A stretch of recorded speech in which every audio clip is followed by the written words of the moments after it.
बाकी बाकी एक शक्तिशाली लग्न होना चाहिए, लग्न शुद्ध होना चाहिए, उसमें नींव स्थापना की जानी चाहिए। मुहूर्त की मैं इतनी बात करूंगा और आगे चलते नेक्स्ट। अब मैंने दूसरी बात बोली थी पाया स्थापना की सही जगह। तो सही जगह के लिए हम राहु पृष्ठ का विचार करते हैं। अब राहु पृष्ठ क्या है? अब जन्म चक्र हो या वास्तु चक्र हो, उसमें जो राहु का समीकरण सर्प से किया गया है, ठीक है।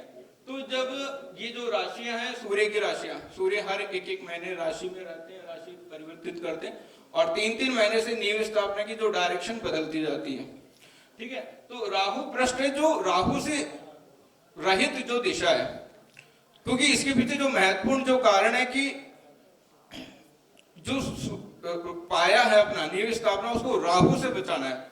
तो वो राहु पृष्ठ जो आप देख सकते हैं, जैसे फॉर एग्जांपल जैसे सिंह, कन्या और तुला में यदि सूर्य हैं और उस दौरान पाया स्थापना की जा रही है, तो उस समय इसी दिशा में यानी ईशान कोण में राहु मुख रहेंगे, राहु मुख रहते हैं, ठीक है। और ईशान कोण में यदि नींव स्थापना कर दी गई तो वो तो गलत हो जाएगा, बहुत अनिष्ट परिणाम आएंगे, ठीक है। और ये तीनों दिशाएं आपकी राहु से आवृत रहेगी। जो अनावृत दिशा है वो है राहु पृष्ठ कहलाता है। तो यानी जब सूर्य सिंह, कन्या या तुला राशि में होंगे तो राहु अपनी नींव स्थापना की जाएगी अपनी अग्निकोण में। तो इसी तरह से वामाव्रत क्रम में चलते हुए हर 3-3 महीने में वो राशि सूर्य की राशि के आधार पर वो निर्धारण किया जाता है और राहु पृष्ठ पे ही हमेशा पाया स्थापना की जाती है।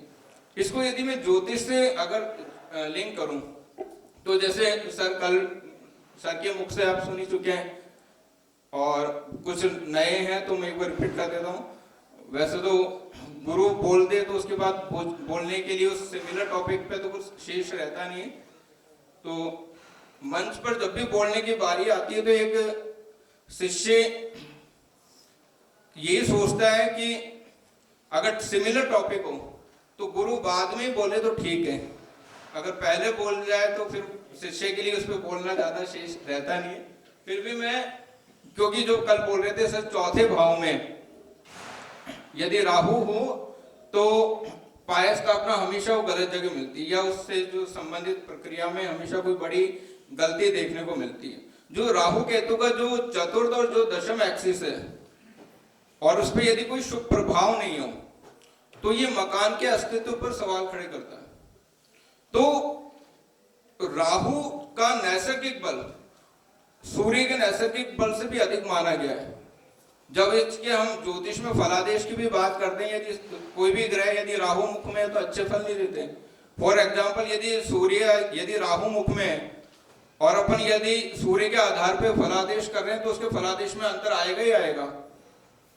तो इतना प्रभाव रहता राहु को। तो पाया स्थापना को राहु से बचाना इतना महत्वपूर्ण है। यदि गलत जगह यदि पाया स्थापना हो गई तो बहुत ही अनिष्ट परिणाम देखने को मिलते हैं। अब इसमें जो टेक्निकली जो मिस्टेक होती है, सही समय भी निर्धारित हो गया और सही जगह भी निर्धारित हो गई, अब उसको इम्प्लीमेंट करवाना है ग्राउंड लेवल पे। तो उसकी मैं बात करता हूँ। Next slide. हाँ, ये तो सुटेबल है। हाँ, नेक्स्ट। तो बात करते हैं यदि प्लॉट यदि वर्गाकार है और बिल्कुल भूखंड यदि दिक्मूढ़ नहीं है, एकदम दिशा वगैरह एकदम मध्य में है, भूखंड के सापेक्ष है, तब तो ठीक है। और लेकिन यदि भूखंड यदि दिक्मूढ़ हुआ, यदि दिशा मध्य भूखंड के मध्य के बीच में सापेक्ष तालमेल नहीं है और बीच के मध्य से नहीं गुजर रही, शिफ्टेड है, तो उस केस में बड़ी भारी मिस्टेक देखने को मिलती है, जो सर कल भी जिक्र कर चुके हैं ऑलरेडी। पूरा मर्म तो वो बता चुके हैं इसका संक्षिप्त रूप में।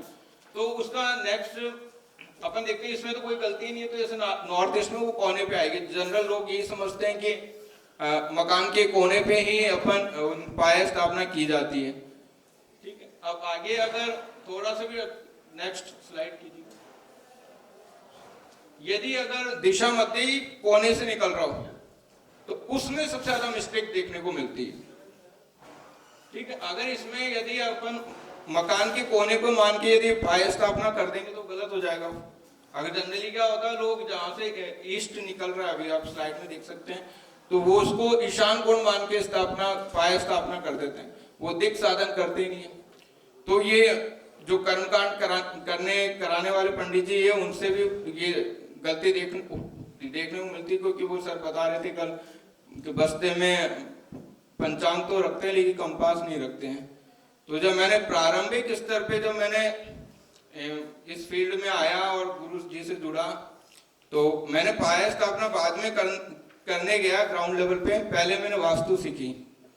तो उसके बाद में कभी ये नहीं, हालांकि जब नया नया एज ए पंडित में कराने गया तो बहुत सी चुनौतियों का सामना भी करना पड़ा कि जनरली लोग टोक देते थे। पंडित जी के सफेद बाल हो जाए तो सहज रूप से कोई टोकता नहीं है, बोलने से पहले 10 बार सोचता है। लेकिन नया नया पंडित यदि पाया स्थापना करवाने चल जाए तो ये सुनने को मिलता है, पंडित जी क्या करवा रहे हो, 1000 वर्ष की नींव लगती है और आप ये मकान के बीच में क्या करवा रहे हो, नींव स्थापना। तो फिर वो गुरु जी से जो ज्ञान सीखा, शास्त्रीय ज्ञान सीखा और व्यवहारिक ज्ञान सीखा, तो वो दोनों काम आए, उनके अनुभव काम आए। और ये उस पर मैं हमेशा गौर करता हूँ कि जो गुरु जी बताते रहते हैं हमेशा कि चुनौतियों से कैसे निपटे ग्राउंड लेवल पे, तो वो सबसे आज के समय सबसे महत्वपूर्ण ज्ञान है, शास्त्र ज्ञान के साथ भी। तो इसको अपन देखते हैं, तो वो एक्चुअली जो पाया स्थापना है वो यहाँ पे होनी चाहिए जहाँ 45 डिग्री। अब ये भूखंड के मध्य में आ रहा है, मध्य सीमा पे आ रहा है, पर टेक्निकली रूप से यहीं पे होनी चाहिए जहाँ पे दिशाएं, आपके दिशाओं के कोण जहाँ से क्रॉस कर रहे हैं। यदि मकान के कोने को ही मान के यदि पाया स्थापना कर दी जाएगी तो ये गलत होगा। आप सभी, मैं समय का अतिक्रमण न करते हुए और गुरु जी के प्रति पूर्ण श्रद्धा और विश्वास के साथ प्रणाम करते हुए और सभी को धन्यवाद देते हुए अपनी बात को विराम देता हूँ। Thank you very much.